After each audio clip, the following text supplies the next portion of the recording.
This is the filling your jar video. It corresponds to the last few pages in your planner. So what do we mean by filling your jar?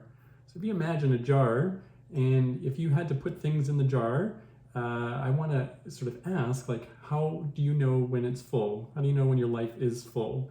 And so first, we recommend putting in the big things first. So those big rocks, you put into those in the jar first.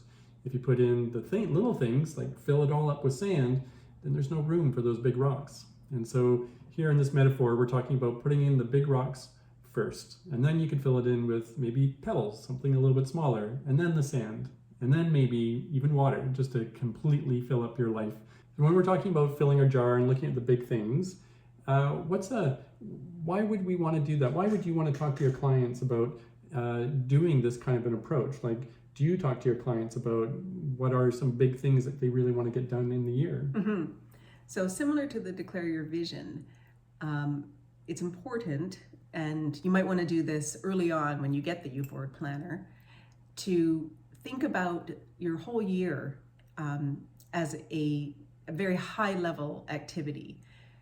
When I talk to clients about their purpose, what's their life purpose, what are their goals, what do they want people to remember about them? These really big questions, sometimes they don't have an immediate answer. And so the way I help them is we take out a calendar, for example, and we look at what do they have planned, and then they can decide if that's working for them, if the things they have planned are consistent with what they think of as their life purpose or their vision or their goals, and we can start building things in. It helps them create a bit of a scaffold for their whole year so they don't lose sight of bigger picture things like a vacation. Sometimes the months go by and time slips away, and then we haven't planned something that we really wanted to do. So it can help prevent that.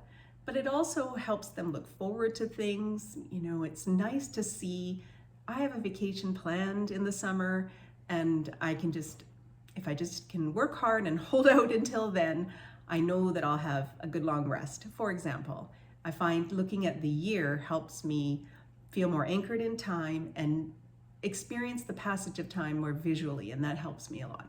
Mm-hmm. It helps me quite a bit, because when I start putting some of these bigger rocks into my yearly plan, I start to see, like, oh, actually I'm doing a lot already. And so I'll just show you really quickly what mine currently looks like. I haven't filled it totally out yet, but when you go to the back of the planner, you'll see you have 2 pages. It's January, obviously, and then to December down here. And I've just started putting in a few things. And so a few things that you might want to put in here are birthdays. And so I've got my son's birthday and my birthday, and you put all the birthdays that you really want to make sure, not that you just forget about them, but you can see where in the year they're going to show up. And then I put in a few other things here. So I got relaxed for 2 weeks in December. I work really hard, so I think I deserve putting 2 weeks in December as relaxing family time. But I also put some personal training in once a year. And I try to do this once a year, that I always put in some sort of personal training, learning, growth, a program, or something that it's just for me to go and learn and expand myself. And I try to do that once a year. Then we've also got vacations. So we want to have a vacation with our cousins, and we want to, and do a Nelson road trip. And so, I want to just put those things in there. It also helps me when I talk to other people, because I can look at that and go, oh yeah, hey, don't forget, we're going to be coming to Nelson, to do our trip in, July. And so I can do that. Yeah. And so give that a shot. Open up your filling your jar pages there, and just start jotting down some of the big things. And I bet it'll be interesting to see how it goes, you go through it, because you don't want to get stuck into maybe putting the little details in there, and you could see if you struggle with like only putting the small stuff in there, or if you can actually put some of the big things in there too. Yeah, and you might use this with your master list, so that as you're building your master list, you might be putting big things like deadlines for exams or something.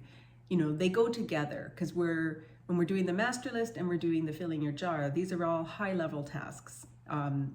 Not high-level tasks, high-level thinking, sort of thinking about our own lives at a very high level. And so I think, to me anyway, when I'm doing my filling my jar, I refer to the master list to make sure that large boulders, those big rocks, I'm making sure they're in my calendars so that, again, visually I can see if a month is already full, I probably don't need to add anything else to that month, for example. Yeah. So give it a shot. Open up the planner to the last couple pages there and start putting in those big rocks into your year. Mm-hmm.